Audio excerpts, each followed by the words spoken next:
Hey, welcome to the third and final segment in the Innovation Series, Dynamic Leadership Innovation Series. Today's topic is change management, although the practice is actually much more like change leadership and probably more so today than it has ever been, at least in the US. Today, I'm zooming out to look at the larger landscape, one that helps us understand why the future will not look like the past. In the first segment, I mentioned Ray Dalio's Changing World Order. An interesting thing occurs when I bring this up in conversations.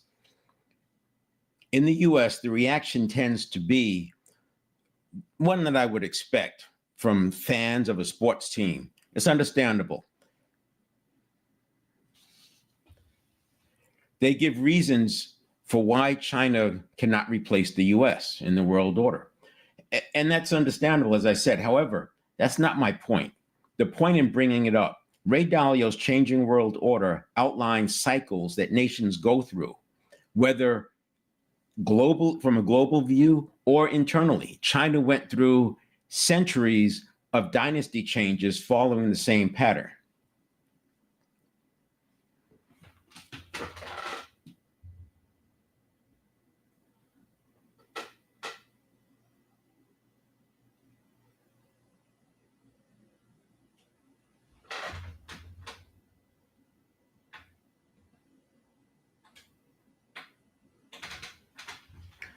So the Changing World Order outlines cycles that nations go through, rising, peaking, and eventually declining.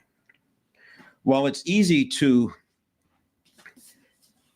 argue between two countries, one country replacing the other, I'd like to isolate it and just take a look at what it means for the United States. So that way we don't get caught up in the positive mental attitude, that kind of response. So what I have the cover of the book here.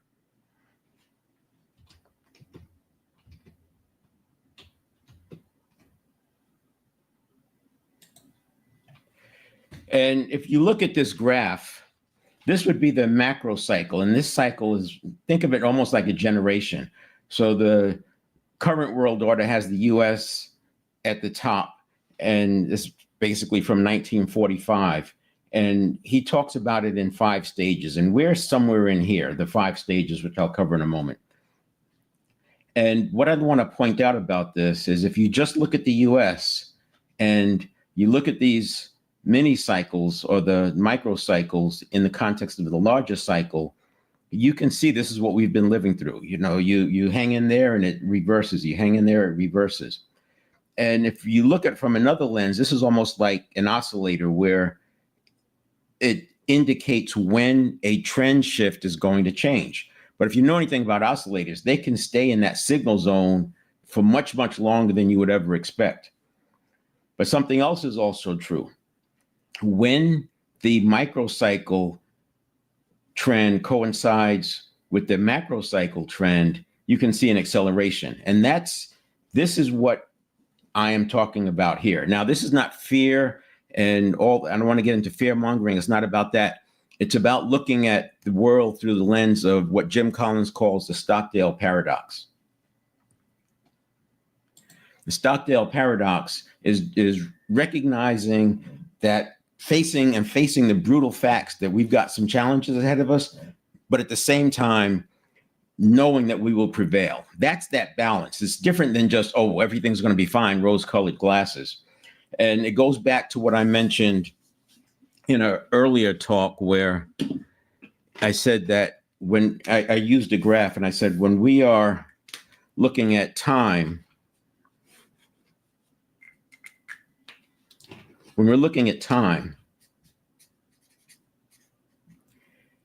compared to a gap to reality, that in the near term, our plans, designs, transformations, innovations, whatever, they need to be grounded in reality.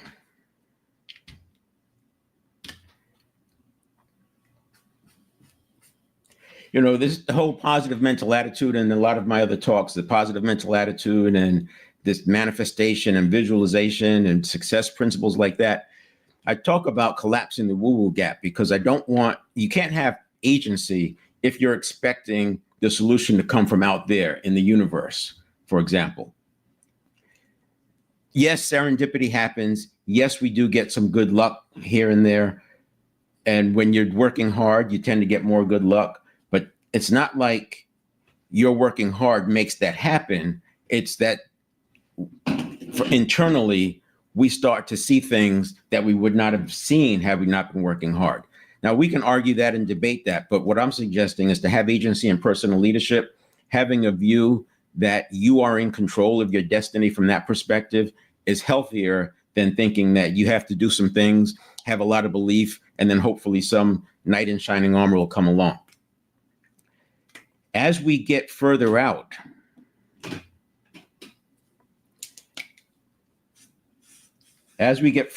into the future, we're able to think in terms of the infinite possibilities.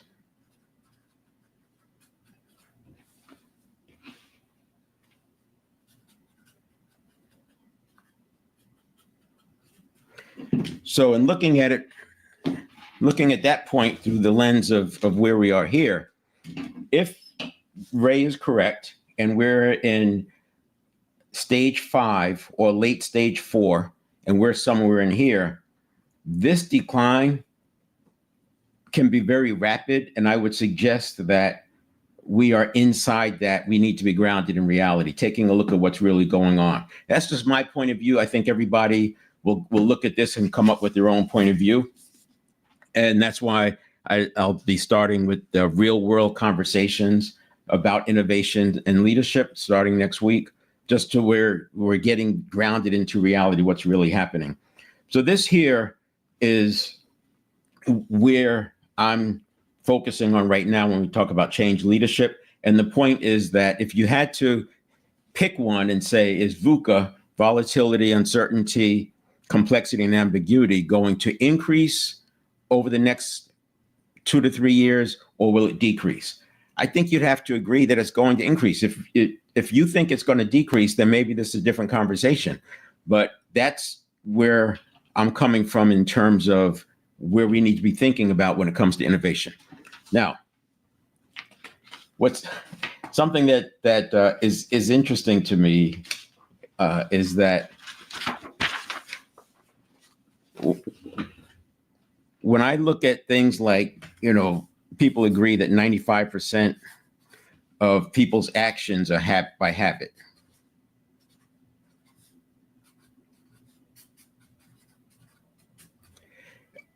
But yet, when we look at change management or change leadership, we tend to approach it from a communication standpoint. We tell them, and we tell them more often, which is helpful, right?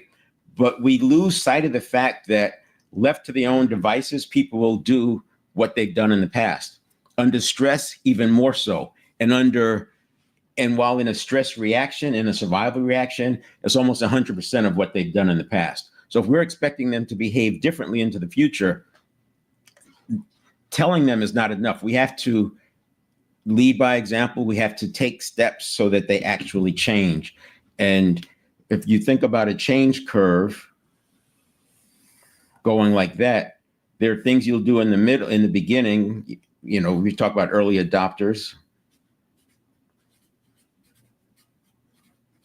In Tipping Point, use the word, the title mavens. These are the people who can be like influencers. And that was written before the social media influencers. They also talk about the connectors. So you're going to leverage that.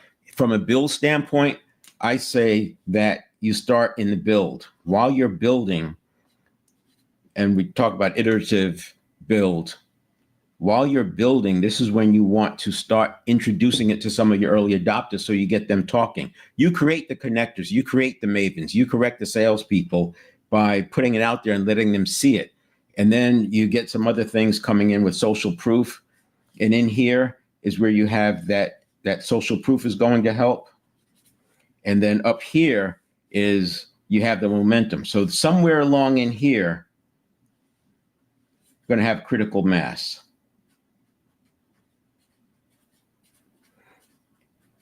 And while it's not a scientific term in the context of change management, the general thinking has been somewhere around 30 to 40%. When 30 to 40% of the people agree, then this line can get steep and you can take off.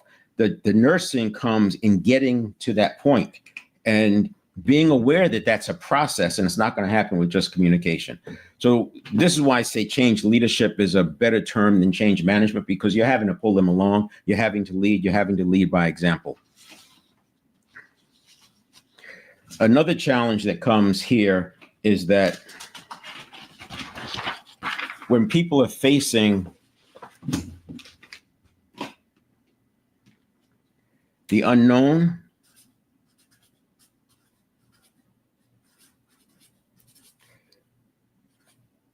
there's a higher correlation to fear. That's because you're going back to the hunter-gatherer, right? The unknown presented risks. You don't know what's there. You come out to an open field or you go over a ridge, you don't know what's there. So there's going to be more fear because it's not familiar. So the unfamiliar creates anxiety. Anxiety creates more stress. The challenge is that if we are transforming,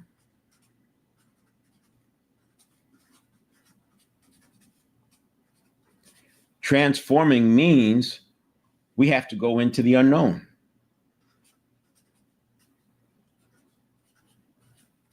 And this is an important point because, I like to say the same hammer that forges steel can shatter glass. And depending on how people respond to risks and danger and these things, that has an impact on how they respond to the change that's coming.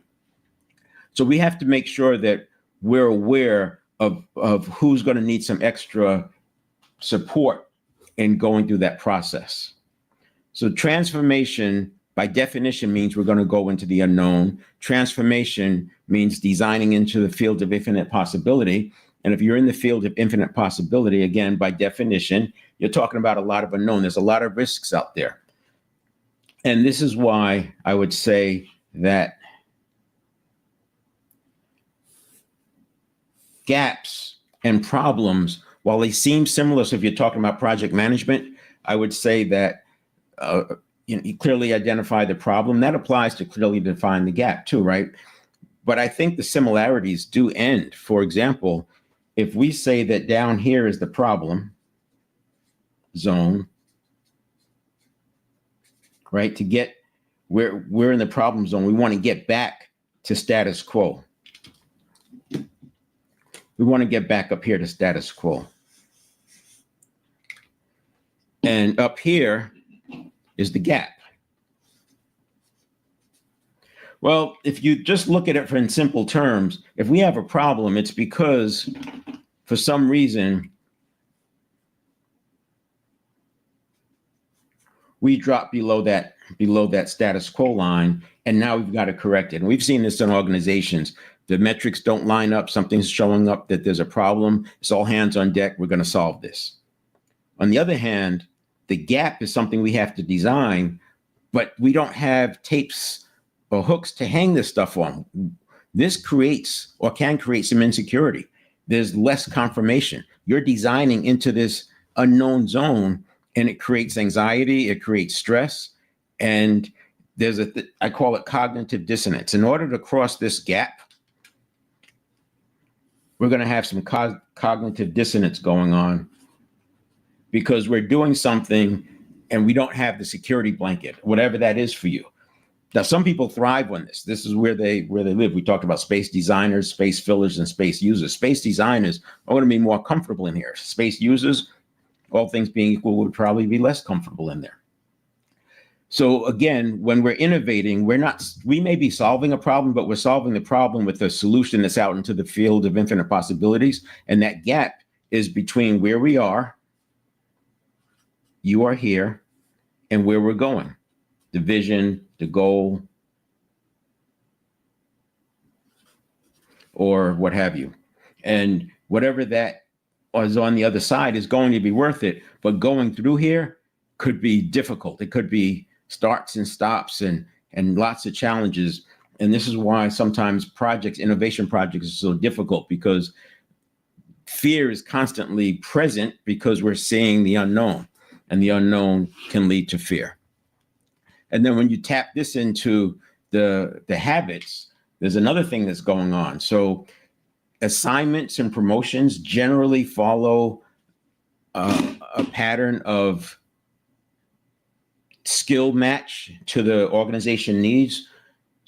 So then if that's true, then those skills matched where we were before. They may not match where we're going or what we need to do. That's not a big problem. The problem is if we don't recognize it. Recognizing it and then assigning people into the right roles, giving them the support that they need. This is why I think some organizations like to hire consultants. People say, well, consultants just come and ask us questions, and then they put the answers on the slides. But the other thing that consultants are doing is they have a fresh look. They don't have the baggage. They don't have the fear of the change. They're not living with how we've always done it, and that they can see through the nuance. So I would not discount the value of having consultants come in and do that work, even though it feels like you could have said the same thing, but could you have done the same thing? If you agree that 95% of what we do is done by habit, it raises the question. The biggest obstacle to change is habit itself. That's why they say culture eats strategy for lunch. So just think about those factors when you're in the context of change management. And that's why I talk about change leadership versus change management. And then the last point I would make here is that we have to have an identity shift.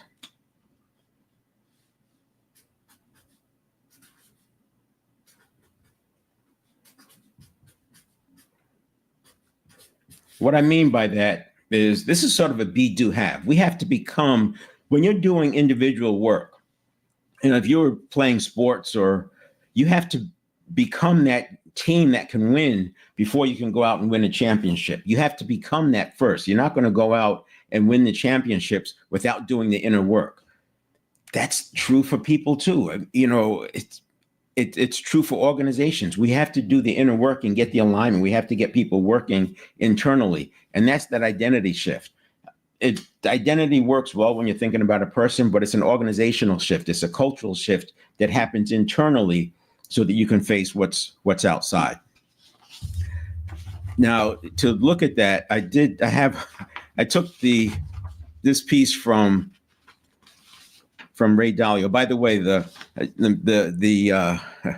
stages, the 5 stages: rise and early growth is the beginning. So if I take the book out, rise and early growth is happening in the beginning.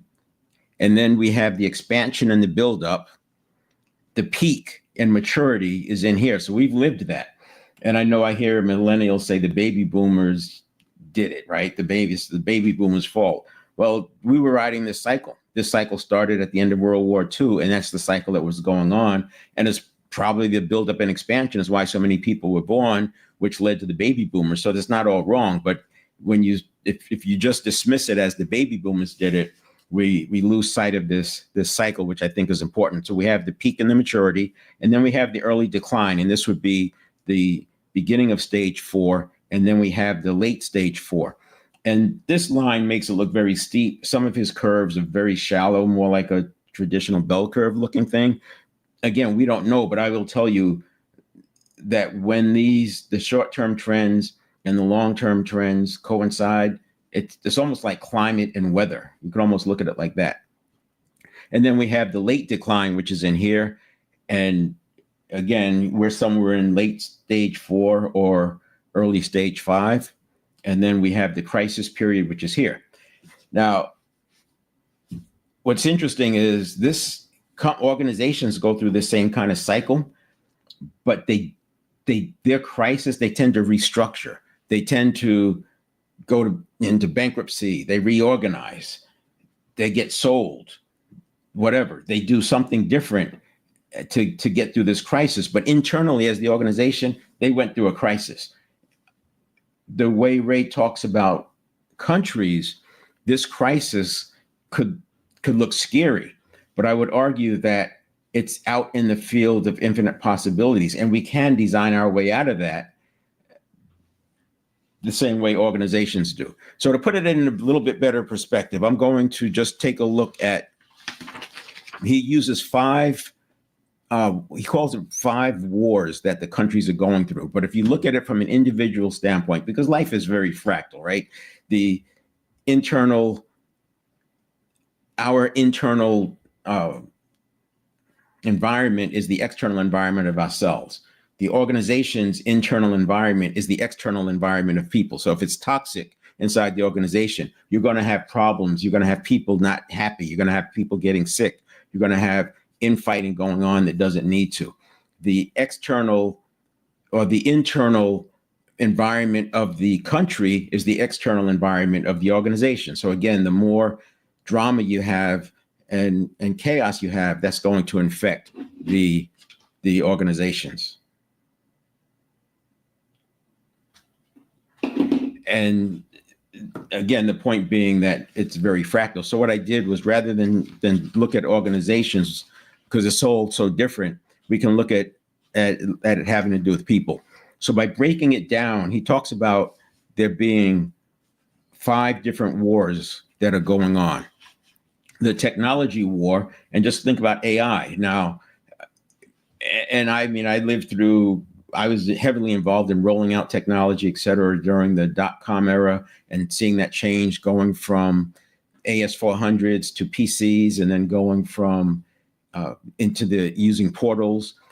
That transition was huge for the organizations, but it wasn't scary. When you look at what AI is doing, people are not certain. People are unsure. They're seeing robots. They're seeing jobs go away. We don't know sometimes what we're looking at. If you don't spend any time on social media, you know how many deep fakes there are that are very, very compelling in terms of their believability. I would say we are years ahead of where we thought we would be from the standpoint of what AI can do. And if you think that all of the influence factors from Robert Cialdini's work done in the late 80s, early 90s, social proof, scarcity, rapport, reciprocity, consistency, authority, if you don't think that those are being baked into how artificial intelligence is providing examples, you're not thinking about it right. Artificial intelligence, in the short version for me, is it's based on associations. It's using words that are often constructed together. So it's not thinking the way you and I think. It's putting words together that make sense based on what it's been reading and seeing. This is why you can get it to hallucinate sometimes, or if you do a nice job of building up the criteria and letting it look for things, then it goes down sort of a funnel and is pulling good data versus random data. My point being, in the technology war, and I'll call it he calls it a technology war because he's talking about countries. I'll call it a technology identity shift. We're seeing a lot of solutions for artificial intelligence, solve this business problem, solve that business problem. They're not all going to work. And you have to do your homework on that. We've seen people we've seen increases in resumes going out there because they can just put into artificial intelligence and, bombard the resumes out to whether it's monster.com or Indeed, whatever you're using. Then there's the trade war. So this would be a transaction shift for me. It has to do with how people earn, how people spend. I look at the gig economy. We saw Uber happening, and now, DoorDash and the whole gig economy, people making money by just putting together IKEA furniture, for example. And it's going deeper and deeper and deeper.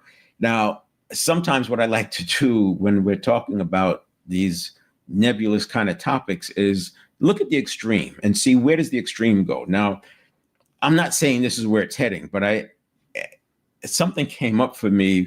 So I used to be in the motorcycle rental business, the global business. So I was involved with people doing tours. So people come from overseas. Sometimes they didn't speak the language at all, and they would ride my motorcycles across the country, and then I'd get them back with the truck and what have you. And one of the guys I worked with, a tour operator, he was out on a tour, and he told me that they're outside, so they're going, you think about it, you're on a 7-day tour going through the mountains, and you're on a schedule, you've got things you're going to hit, and you're 200 or 300 miles a day. This was all sport touring, so they weren't on the open highway, they were in the back roads.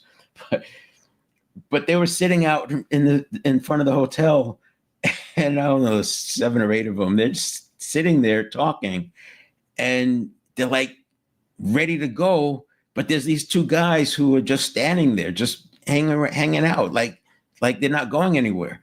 And he started asking, you got concerned. You guys are okay? What's going on? Oh, they haven't brought our bikes around yet. He said, what are you talking about? They haven't brought the bikes. If you don't ride a motorcycle in the US, you bring your own bike. Nobody brings your bike around, right? But in their country, they were so accustomed they were the haves. They were so accustomed to people waiting on them hand and foot. They just expected somebody's going to bring their bike. Now they're fully capable of going to get their bike, but that's just what happens. And it's just, when I look at the gig economy, I'm not saying it's the early stages of that, but you see where my head is going is how does this shift happen? How does it look today? How does it look into the future? And I'm not, again, fear mongering. I'm not saying, oh my gosh, the house is on fire. It's more about being realistic about what's happening in the near term and making adjustments real time, because it's not like these cycles are just going to, reverse and go back up. They will, but it's in a different landscape if you follow along, if you're agreeing with this approach. Then there's the capital war. This one is really interesting for me because I remember the 2008 financial crisis very well. I happened to be in a corporation that did okay through that, but I watched a lot of pain happen. And I remember this concern about breaking the buck. This is where the money that was in money market funds, this is an overnight transaction that banks make with each other. They were worried about it breaking the buck. And they closed the money market funds down. If I recall, something like 6 days. You couldn't withdraw money out of the money market for something like 5 or 6 days. And if I recall, eventually Warren Buffett stepped in and he took a big position in Goldman Sachs. And that was sort of a backstop. Now that position was taken somewhere around probably $125. I then saw Goldman Sachs go down into the 70s or 80s before it came back up. That was a per share. But I bring it up because they closed down transactions in the money market because they're worried about it breaking the buck. At that time, ETFs, electronic trading funds, had about $800 billion invested in ETFs. Now, there's 2 kinds of ETFs. There's synthetic ETFs, and then there are ETFs that are backed by something. So, for example, the GLD, the gold ETF, is maybe not backed by, but it's connected to the gold, the actual gold. So they're buying enough gold, and it supports the exposure that the ETF has. The synthetic ones are using derivatives and options and different hedges as they build up, as they take on more investments. The ETFs today is something like $10 trillion, up from less than $1 trillion in 2008. Why is that important to me? Because if we were worried about a liquidity spiral causing a break of the buck with money markets, what are we concerned about when it comes to ETFs? Now, again, not fear mongering, but if a liquidity spiral did what it did in 2008, and money markets, while they were not insured, they were backed by cash. They were backed by real cash that was in these different institutions. What are we talking about? And that's just ETFs. When you look at options and derivatives, there are some points of view that options, there's more trading back and forth in options than there are in the actual stocks. You can find data out there that says the synthetic financial market is easily 5 times the value of the actual market value. So again, this is just real. Who knows how we're going to come out of that? Who knows what's going to happen?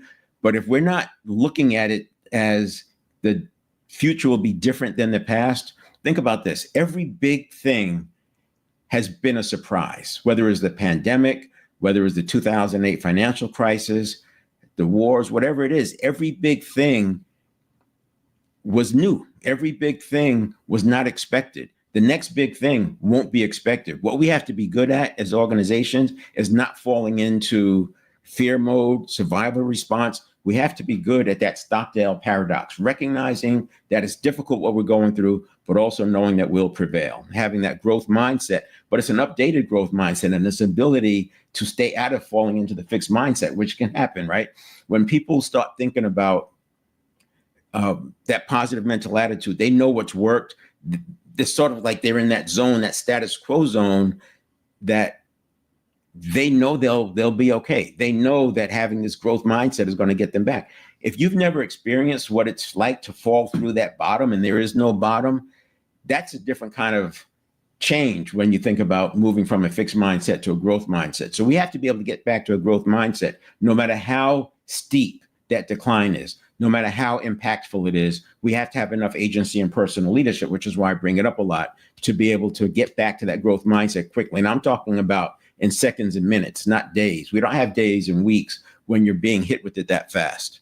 So that was the capital war that the countries have, and with individuals, it's like wealth and well-being or recalibration of that. So, we saw with the tariffs how 401ks took an impact.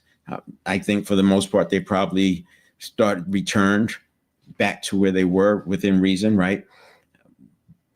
But if we have that liquidity, if a liquidity spiral occurs, we could see a much bigger change. The other thing I think about is, what is the big money? So if you think about how the financial markets trade, the big money has to start getting out before the trend changes. They start getting out during the upswing, and that's when the less informed start buying. I talked about the collateralized debt obligations.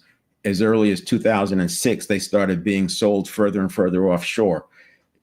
And the people in the know would look at that and say, if they're being sold further and further offshore, there's something going on, because the people who are close in, who are in the know, aren't buying them because they recognize the risk. You can almost look at that and say, should we then surmise that as ETFs get sold further and further offshore, that there's something going on? I don't know, but it has come up. And when I look at the projections for what the global ETF market will be in 2030, it makes me wonder. I look at the global market right now in ETFs is something like 14 or 15 trillion compared to the US being 10 trillion. Is that gap going to increase? If that gap starts to increase, it would make me suspect of ETFs. I'm not predicting anything. You can't predict this stuff. Like I said, we know that a system can live in signal zone, that it's going to reverse a reversal signal zone for much, much longer than we ever expect. The point is, we have to understand that VUCA is coming. We don't know where it's coming from. That's the bigger point. I'm not trying to say this is going to happen or that's going to happen, but more about, as a leader, we can't just manage as we did in the past. We need to lead, because whatever we're going to be doing in the next few years, it's going to be new and different. So we can't rely on what was there in the past. And then the next war he talks about is the geopolitical war that happens between countries. And I would say, as an individual, this has to do with the status and belonging that happens, that, where we see that in the US, we see that families are not speaking to each other anymore because of political views, because of political disagreements. We're seeing, people moving away from the church, people moving towards the church. This is that, it's the equivalent, as I would say, or the similarity or the correlation to the geopolitical war. And then the last one he talks about is the military war. You see the metaphor starts to break down a little bit, or the analogy starts to break down a little bit when we talk about the countries, inter-country versus the personal. But for me, I look at it as personal surrender, which is why I talk about agency and personal leadership. That military war equivalent would be the person surrendering. It's almost like stepping into the matrix and just choosing to continue and not see the real world for it. And it's going to be uncomfortable, but again, the Stockdale paradox, we will prevail. So that was when I started looking at how I want to do the change management, I thought I could go into more techniques or things about early adopter and all that. But what I looked at was the bigger problem for me, or the bigger challenge for me, is that people are expecting the future to be a lot like the past. And because the past is a good predictor of the future. And we've heard this time will be different. Well, look how many big unforeseen things have happened in the past. Another way to think about it is, if you have 100-year event, let's call it 100-year flood, that means that a flood of that magnitude has a 1% chance of happening. And that's how they get to 100 years. Well, let's say you have a 100-year fire, a 100-year flood, a 100-year tsunami, a 100-year financial crisis, a one in 100 years, et cetera, et cetera.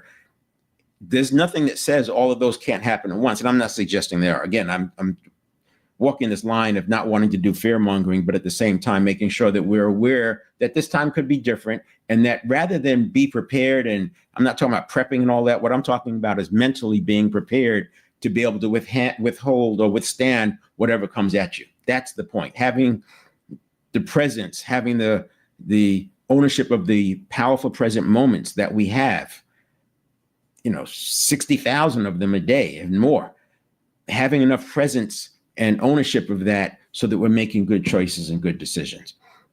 So that's where I am. I'm going to leave it there. And again, this is also a way to generate some common language, because next week on the 20th, we're going to start interactive. So these live events have not been interactive. I'm pushing them out to multiple platforms. But starting next week, I'll talk about a very brief concept that's already been covered in dynamic leadership, and we'll have a discussion. Sales, leadership, I should say innovation, right? We're first going to innovate, then we have to sell it. We've got to sell that innovation, and then we have to lead to scale. So that's where we'll go, and talking about real world examples. And I'm looking forward to a community where people can kind of play off of each other's ideas and build on them, and we bring some grounded reality to this dynamic leadership conversation. All right, hopefully I'll see you next week on the 13th, 8 o'clock next week, Pacific time.